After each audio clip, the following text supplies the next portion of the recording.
Oi, eu sou Arthur Alencar e tô aqui pra falar do capítulo 139 de One Punch Man. Nesse capítulo a gente teve a aparição do Blast, só que dessa vez, de verdade, o cara apareceu no meio da batalha. Mas calma, antes de começar a falar sobre isso, deixa o seu like, se inscreve no canal e ativa o sininho da notificação. Por favor, não se esqueça do sininho, o sininho é muito importante. Também, siga nosso Instagram, o link tá aí na descrição. De tudo isso, vamos pra análise, porque tem muita coisa pra falar. Bom, no começo do capítulo, não pareceu que eles conseguiram ver aquela figura gigantesca que apareceu no final do capítulo passado. Acredito que deva ter surgido ali naquele momento só de relance. Talvez só aquela monstrinha tenha visto, e realmente só de relance, porque não parece que eles conseguiram identificar o que tinha ali. Só viram assim, epa, o que é isso? Não conseguiram identificar. E bom, do nada Deus se comunica com eles através de telepatia e diz que se eles forem dignos, eles vão ganhar poder. Quer dizer, primeiro eles têm que colocar a mão em cima do cubo, e se eles forem dignos, eles vão ganhar poder, assim como aconteceu aí com um imperador mendigo, né? E se não forem dignos, eles serão confiscados. Mas o que quer dizer isso, né? Confiscados. Acredito que se eles não fossem dignos, eles teriam o poder deles roubado, né? Mas o que é digno para Deus, né? Acredito que para Deus, esse negócio de ser digno é mais uma questão de ser mal. Tanto é que o Orochi também conseguiu o poder, né? E a Psychos e o imperador mendigo. Então acredito que se eles colocassem a mão no cubo, o poder deles seria confiscado e também talvez a vida deles também. Se duvidar, gente, é até desse modo aí que Deus ganha o poder dele e que a cada pessoa que ele confisca o poder, ele fica mais poderoso. E bom, gente, uma coisa que me chamou a atenção aí nessa cena é que não me pareceu que Deus reconheceu o Saitama, não me parece que Deus conhecia o Saitama, porque das muitas teorias que explicam o porquê de Saitama ser tão forte, uma delas é que o poder do Saitama tem alguma coisa a ver com Deus, né? Mas se o cara não reconheceu Deus aí, então acredito que os dois não tem assim nenhuma ligação. Eu tô cada vez mais, gente, acreditando que o Saitama ele não tem nada de especial, que ele não é o escolhido nem nada do tipo, que ele é só um cara que sem querer acabou retirando o próprio limitador. Ele é um cara aí que se meteu no meio dessa história meio que sem querer. Bom, uma coisa que eu me perguntei nesse momento é que se é necessário tocar no cubo para ativar ele, como foi que o Orochi e a Psychos conseguiram esse poder de Deus, né? Mas acredito que a explicação para isso é porque naquele momento o Orochi estava todo espalhado, né? Ele tava com aquelas ramificações de carne espalhadas por toda a associação de monstros. E provavelmente alguma delas acabou tocando esse cubo aí. Acho que essa é a única explicação. Então é que do nada surge um buraco negro e do buraco negro sai o Blast, gente. Sério, minha cabeça explodiu quando eu finalmente vi ele. E o problema, gente, é que o Murata e o Oni estavam preparando o terreno para o Blast finalmente aparecer nessa saga aí. Ele tinha colocado 2 flashbacks do Blast, um do Máscara Doce e outro da Tatsumaki, e mesmo assim acho que quase ninguém previu essa cena aí, foi até meio burrice da nossa parte. Mas acho que a gente não estava esperando muito isso por causa da webcomic, porque na webcomic não tem nada disso, então a gente meio que se baseia na webcomic para fazer qualquer teoria sobre One Punch Man, mas essa altura do campeonato, né, gente, não adianta mais usar a webcomic como base para fazer teoria. E bom, falando sobre a aparência dele, gente, eu imaginava que quando o Blast finalmente aparecesse, ele estaria assim, barbudo, com uma roupa toda largadona, de sandalinha. Assim, a aparência de alguém aposentado mesmo, mas diferente do que o Sekingar disse, não parece que o Blast está aposentado, ele simplesmente estava fazendo o trabalho dele longe da Terra. Ele nunca chegou a se aposentar de fato, ele continua fazendo o trabalho dele e deve ter participado de muitas lutas aí, como a gente vê aí o traje dele danificado, a cicatriz no meio da cara dele. E o Blast explica para eles que o cubo é um transmissor, que ele distorce o espaço para poder permitir a comunicação com ele. Ele usa a palavra ele mesmo, ele em nenhum momento chega a chamar aquela coisa de Deus. Talvez essa tal coisa aí, vamos chamar de coisa por enquanto, ela só tem esse nome Deus para os seus seguidores. Talvez para os seus inimigos ele já tenha um outro nome, então por enquanto que a gente não sabe esse nome, eu vou chamar só de Deus mesmo. Ele diz que esteve atrás desses cubos desde que eles foram espalhados por aí e que isso é como um hobby pra ele. Aí fica a pergunta quem foi que espalhou, né? Bom, acho que essa pergunta não é muito difícil de responder. Foi ou o próprio Deus ou algum seguidor dele que veio antes desses cubos surgirem, né? Não é uma pergunta assim tão cabulosa. O Ani pode encontrar qualquer resposta pra isso, mas chama a atenção ele ter dito que isso aí é como um hobby pra ele, né? Porque a gente já sabe que ele chamava o trabalho de herói dele de hobby. Então significa que todo o trabalho de herói do Blast se baseia em ir atrás desses cubos.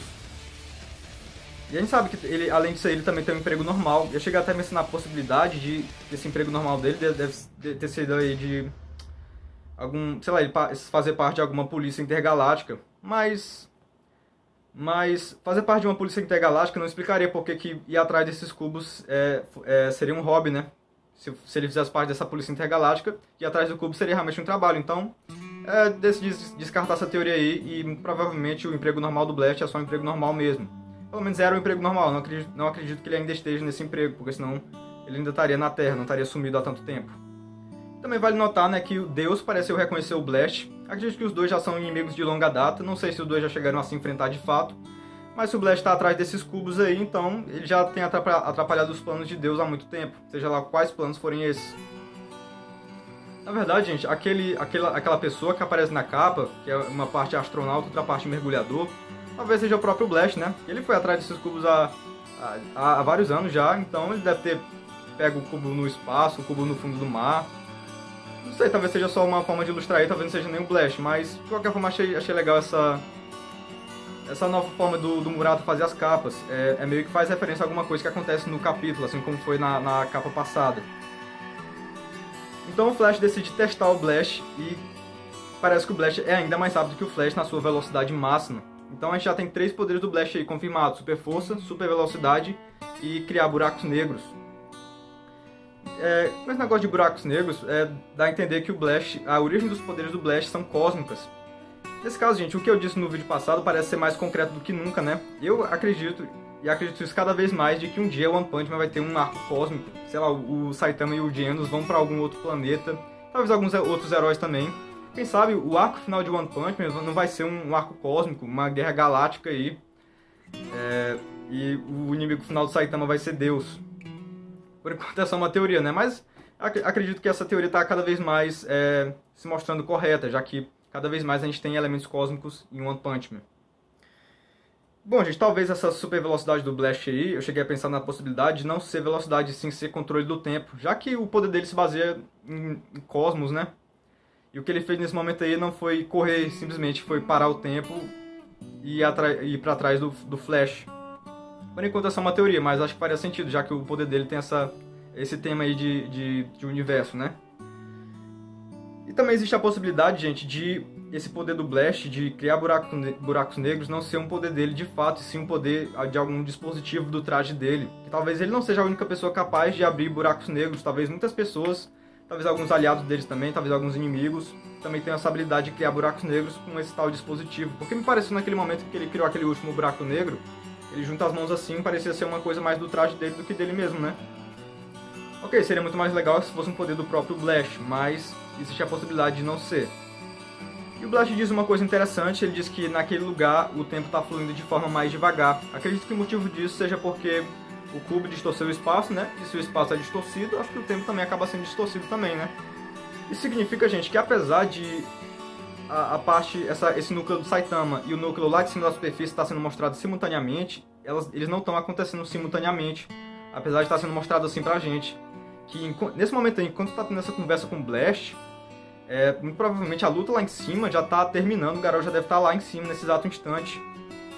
É por isso que eu acredito que a partir de agora o Saitama e o Flash vão passar um tempinho sem aparecer, para poder dar tempo, né, de acontecer toda a luta, e só no finalzinho da luta é que eles finalmente vão aparecer, já que tem esse atraso aí em relação ao tempo que tava tendo lá embaixo. E antes de partir, o Blast pede para eles mandarem saudações pro City e pra Tatsumaki.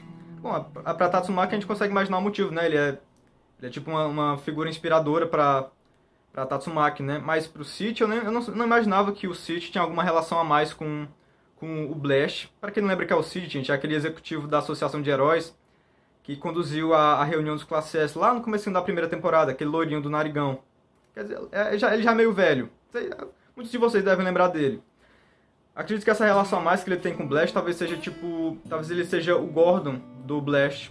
Gordon que eu digo é fazendo referência ao comissário Gordon do Batman, que ele deixa o Batman a par de tudo que está acontecendo na cidade, dá alguma informação que a polícia descobriu pro Batman, para o Batman saber o que está acontecendo em toda a cidade de Gotham. Talvez seja a mesma coisa aí, pelo menos talvez tenha sido assim no passado, os dois eram parceiros e o City ia atualizando o Blast de tudo que estava acontecendo na Terra para ele poder ter essa informação aí. Talvez não exatamente de tudo que está acontecendo na Terra, mas pelo menos só em relação a esses cubos, porque parece que todo o trabalho de herói do Blast gira em torno desses cubos. Então a gente vai pra superfície, como eu acabei de falar, eu acho que a gente vai passar um tempinho sem ver o Saitama e o Flash, eles só vão aparecer lá no finalzinho mesmo, por causa da diferença de tempo que tinha aí da superfície e o tempo que tinha lá embaixo. Mas bom, na superfície o Imperador Criança perdeu sua confiança como líder. Decide indicar o Zombie-Man como líder, acho que pelo menos temporário, pelo menos nessa missão aí, já que o Imperador Criança pareceu ter perdido a confiança dele. Mas, gente, vamos dissertar sobre isso. Quem vocês acham que seria o melhor líder para a classe S, pelo menos nesse momento, ou sei lá, de uma forma geral mesmo? Acho que pelo menos nesse momento eu conseguiria pensar em 2 pessoas para liderar essa missão. A primeira delas seria o Máscara Doce, gente, porque apesar daquele chilique que ele tava dando alguns capítulos atrás, aquilo ali era só uma coisa momentânea mesmo. O cara tem uma mente bem focada, ele tem disciplina, então acho que ele poderia aí fazer esse papel de líder. A outra pessoa seria o Genos, pelo mesmo motivo, ele também tem uma mente muito focada e muita disciplina. Acho que ele conseguiria se articular bem aí com os outros heróis para poder dar as ordens direitinho. Mas falando de uma forma geral mesmo, gente, eu acredito que o melhor líder para a classe S seja o Imperador Criança, porque eu falei que o Máscara Doce e o Genos são rígidos, né?